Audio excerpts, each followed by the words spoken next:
Kia ora, Canterbury. Welcome to Canterbury Live on Tuesday the 12th of May. And a very big hello to Prince Harry. Of course, he has touched down in Christchurch. If you're looking for a vantage point, best place apparently to head to is the Cashel Mall. So good luck to you. Hey, some other news. The old American Idol.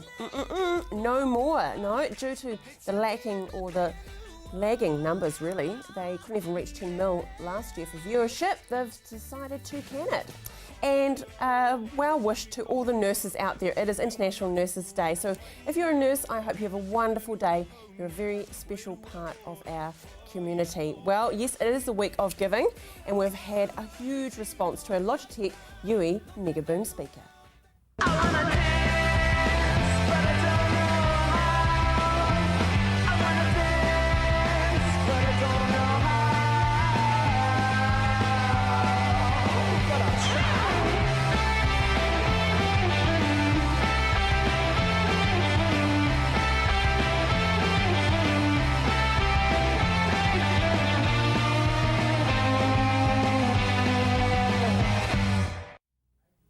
Very cool indeed, and there goes that bad boy sitting there just for you. Now to enter, all you need to do is go to our Facebook page, Canterbury Live. Make sure you like us and message us your details, and you could be in to win this. It is especially for New Zealand Music Month, thanks to Logitech.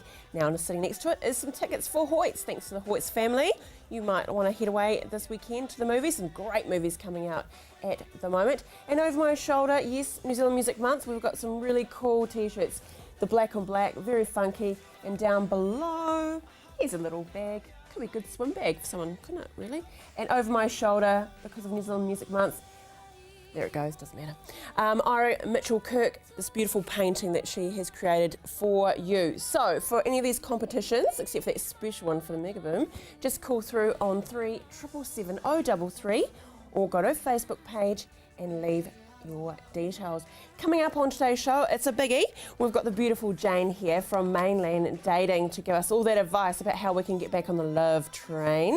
And I'm joined by an author, Helen McDonald, and her beautiful book about how she overcomes some of the grief of the loss of her father through the training of a gospel walk. I know, intriguing, isn't it? So I look forward to talking to her about that. And Phyllis Brown, yes, the magic of dreaming. We follow this theme that we're having for May. But first up, we're heading out to the beautiful Crater Rim Winery.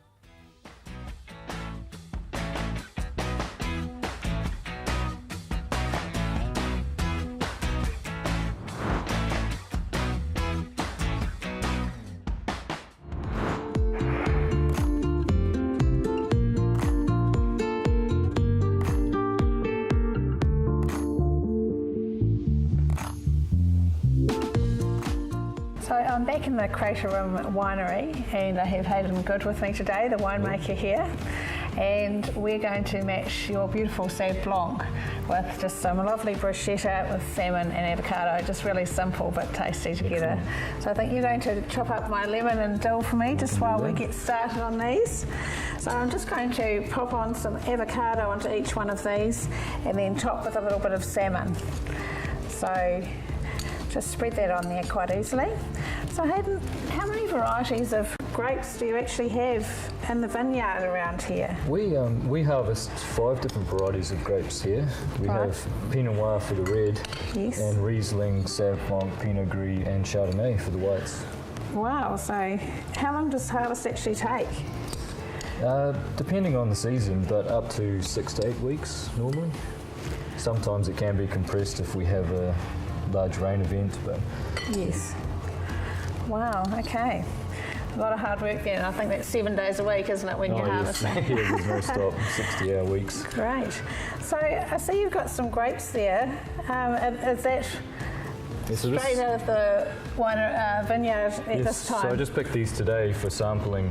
So this is Sauvignon Blanc, right, which we expect to harvest in about 2 to 3 weeks. Okay. Well, I'd love to taste it and just see how sweet it is now if it's being harvested. Be careful, it's a little bit sour because they're not quite sweet enough to pick yet. It's slightly sweet, isn't it? But still quite sour. So does it need lots of sun and that sort of thing too? Yes, just sun and heat from now on. and hopefully in 2 to 3 weeks it'll be ready to pick. 2 to 3 weeks, right. And I think you've got a special machine that lets you tell exactly how long. We have a refrac, we call it, and basically all you do is squeeze a little bit of juice onto the push down. There's a bit of juice in there, yeah. Somewhere sunny, and you can see that we're at 17, so that measures the sugar levels in the grapes. So it's like a little telescope. So if I look through there, I see, and there's a range of numbers. Okay, and it is up to 17. So what are you actually what number are you looking for? Roughly 22 to 23, but we also taste the fruit as well too. Yeah. Because we're looking for flavours, but also sugar. Okay. So that slight sweetness that I could taste, you just need that to be very strong. Yeah, and then when we start getting more fruit flavours in the grapes, that's when we pick it. Great. Okay. So I'm just going to top those with a bit of dill, and I think you're going to pour this beautiful Sauv Blanc for us to have with this dish.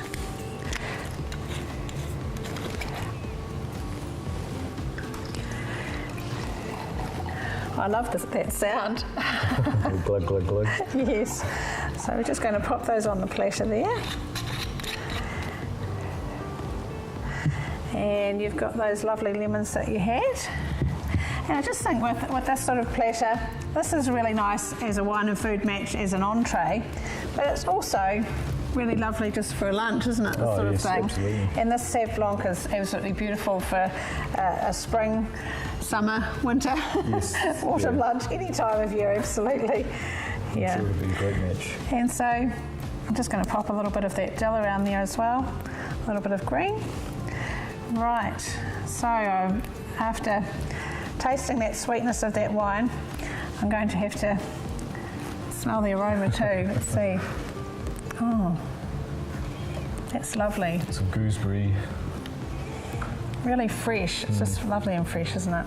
Well, I think this will go beautifully with the bruschetta. Absolutely. So I look forward to trying some. Right. Cheers.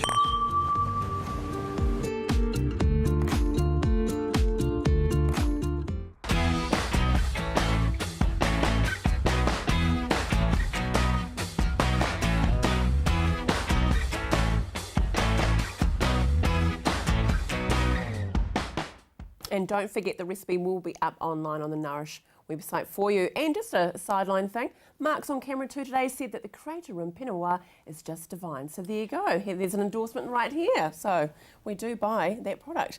Hey, now you had the weekend a wedding, didn't you? I did indeed, yes. But funny enough, you had a hangover the next day, but it was on... Chocolate. It was the sugar. Chocolate hangover. I've never heard I of haven't that. had sugar in that sort of condensed form for such a long time, and so of course the whole dessert was just these beautiful handmade chocolates from She Universe Cafe, and they were just absolutely delicious. And I felt really hungover, just a sugar overload. I love it. They have the most amazing chocolate dates. Oh, I know. Too yummy. If you haven't been there, just even one of the dates is just divine. Yeah. Rightio. Yeah. Love the theme this month. Yes. Dreams. So yes. where do we go this month then with your dreaming? So when we look at our dreams, we wake up and to see sometimes we can remember our dreams and sometimes we can't, but we do all dream at some stage. And it's what that dream is telling us is that, people will quite often email and say, oh, I had this and I had that. What does that actually mean? And there's been lots and lots of studies, and there's lots and lots of books. I've got a beautiful book there, which is a dream directory. And it goes through all the different symbols that you would maybe see during your dream, because your dreams can be quite profound. We've got some things that people dream about on the screen there. So it could be about animals, flowers, food, plants, clothing, transportation, houses, buildings. Your dreams can be really varied and cover lots and lots of different topics. But there will be a symbol or a meaning behind those objects that we're dreaming about. So this book here, the Book of Dreams, is sort of like a tool that you can keep beside the bed? Yes, you could. And then you could wake up in the morning, and if you've had a dream about a particular topic. So my husband, being ex-army, quite often he will have dreams about being back in the army. Oh, So when we look that up in the directory, it's about needing to feel part of a group, feeling secure in a group, being supported by a group. It also is about getting rid of maybe some of that pent-up aggression that you maybe haven't expressed during the day. So, you know, it's really interesting what we do dream about. I know for myself, I'm always running through railway stations. I'm going from one platform to the other, trying to jump onto a train, and that's my recurring dream. And I always Really? yeah, it's really bizarre. And of course, trains are about hitting the right track, staying on track, getting to that destination, but sometimes we do need to change tack. We need to change track to go to a better destination. So my train dreams are quite interesting. They are quite interesting. There's no Tom Cruise jumping on top or James Bond No, with a there's gun no and James things Bond. like that. It's more like Harry Potter. That could be another dream, lovely. Just quietly. Is there a limit to the type of symbols you could see in a dream? Or Absolutely limitless. Absolutely limitless. It can be down to things like people dream about their teeth falling out. That's a really common dream. And that's the fears, their unspoken words, their fears. And quite often I get people talking about my teeth. I dreamt that my teeth was falling out. Or quite often people will dream about falling from the sky and they wake up. You know, they do that sudden start in the bed where they suddenly come into their body. And really all they're doing is connecting to their physical consciousness, and they wake up with a start. They actually haven't literally fallen from the sky. So yeah, they're limitless. The topics are limitless. Yeah. Can we repeat our dreams? You can repeat your dreams, and I think sometimes through repeating a dream you see a little bit more of where you're meant to be. So for the likes of myself, when I am sort of in car parks or shopping malls, then I'll be doing different things. And I had a really significant dream in the UK before I came here. And it was a piggy bank with money going in, and I was in a shopping mall, and the food was being, presented in the mall. And then we had a shop with a sofa in it. Now, all of those components came true because you've got the BNZ Bank with the piggy banks. You do serve food in the middle of the mall, which we don't have in the UK. And I did some consultation work with a company, and they had a sofa in their window. I said, that's not really doing you any good. Let's get product in there. Wow. Yeah, so you can be really significant, but you can keep adding to your dream, definitely. Okay. Now, what is the card for the week? Well, the thought for the week is allowing and accepting. So this is illumination about who you are. So your dreams may be telling you who you are and where you're going. By allowing your personality to grow and to develop through your dreams, you might find that next step, or you might find that eureka moment for that project to just occur or happen. The eureka moment. Wonderful. Have a fantastic week. And I didn't say to you, but have Mother's Day for you for on Sunday as well. You too. Okay, we'll see you next week. Now stay with us after the break. No, I can't hear her, but she'll be here. Jane from Mainland Dating. She's the girl next door, yeah. Imperfect person is my real name. We're just talking about the whole debate about the breast milk, weren't we? What do you think about it, Jane? I don't know enough about it. I didn't follow the story. I just heard someone was in the bush drinking her breast milk. But when she came out of the bush, there was a lot of rain, and I was thinking, why didn't she just put the cup in the rain? No, but I was trying to think, being a mother that's nursed, is how'd she manage it? Do you know what I mean? But anyway, that's another show, that is. How are you, Jane? I'm well, thanks, Andrea. Nice to see you. Yeah, you too. The world of dating. I want to know, how can you be yourself on the first date without stumbling over and mincing your words and selling yourself probably too much? It's a hard one because you really just have to be relaxed and cool and calm. And so my recommendation is for a first date is just keeping it nice and casual. So don't go to the fanciest restaurant in town. Don't do something that's too far out of the norm. Do something that you're going to feel comfortable with. So if that's maybe going for a bike ride round Hagley Park, do that. If it's going to your favourite pizza joint, do that.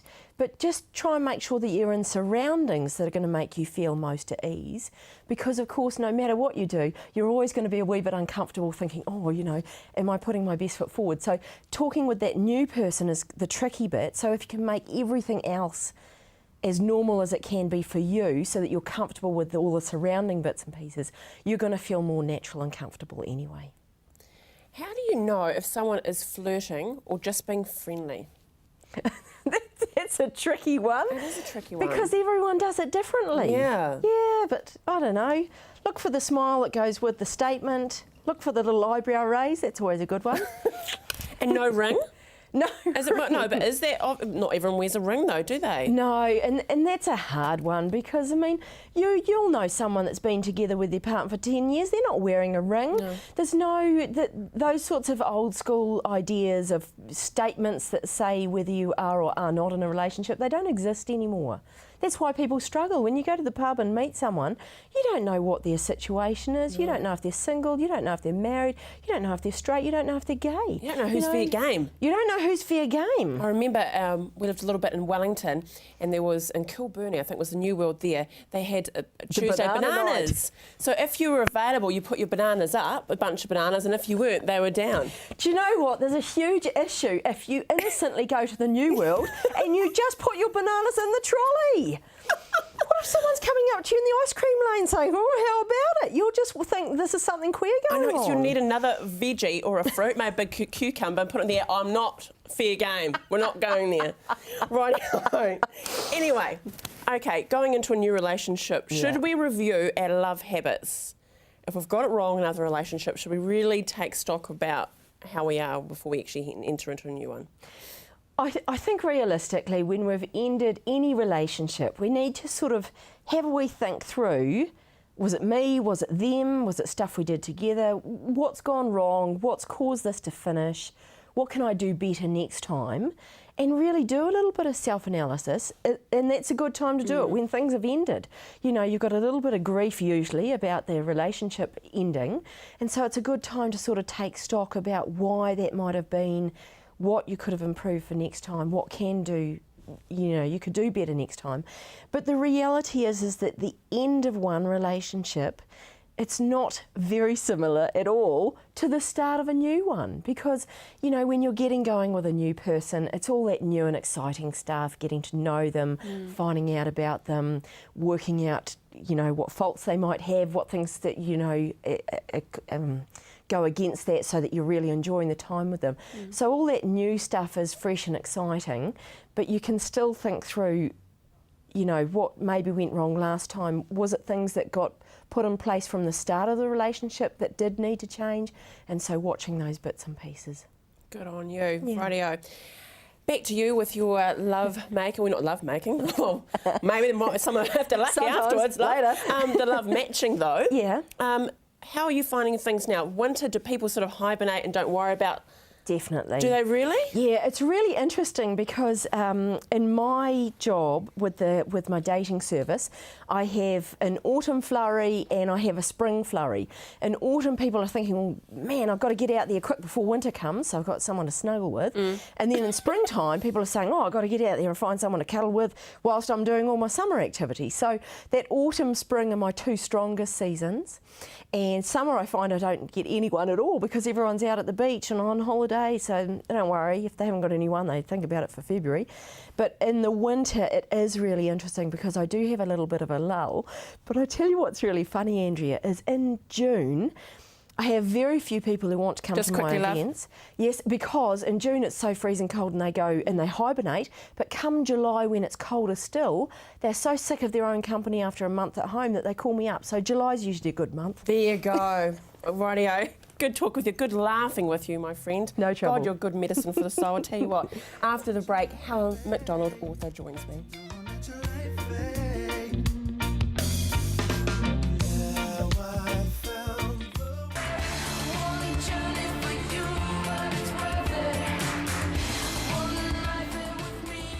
Admiring this beautiful cover. H is for Hawk and it's also H for Helen McDonald. Thank you so much for joining me. It's great to be here. Hello. Now, do you reside in Cambridge? Yeah, I live just outside Cambridge in England, yeah. So it's a beautiful part. It is, of particularly England. in spring. It's the most glorious place to visit. It's really lovely, yeah.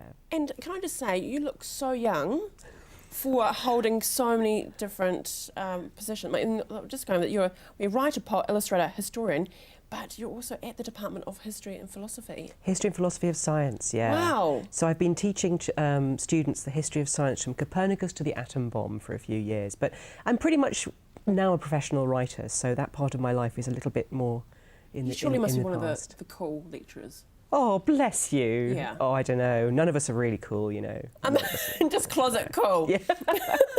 Okay. So sadly, this book, the catalyst for it was the loss of your father. Yeah, so in 2007, in March, my dad died very suddenly. He had a heart attack, and we were really good friends, my dad and me. You know, it was one of those lovely situations where, you know, he wasn't just a great dad, he was a really good friend. And I sort of went to pieces a bit, and I thought everything was fine. And then I did something very odd to cope with my loss. Something I don't recommend people do generally. I decided to train a huge great hawk. Amazing. You know, as you do. So, so I basically went off and I got this goshawk, which is a kind of legendarily ferocious beast, and I locked myself away and trained this bird of prey in this really ancient art, you know, and it took me, I was basically running away from the world, I guess, you know, and I just became this strange beast sitting with my hawk, feeding it bits of raw meat, and it was a really weird experience. Are you just printing yourself to a role in Game of Thrones, aren't you, really? Well, actually, there's some pretty cool news about that, actually. The actress who plays Queen Cersei, Lena Headey, has just bought the film rights to this, so it might actually be... She has, so who knows? You never know, I might be played by her on screen, which is the most bewildering thing to imagine. That is fantastic. I know. Congratulations. Thank you. Wonderful. How exciting. But then how did you put it into print?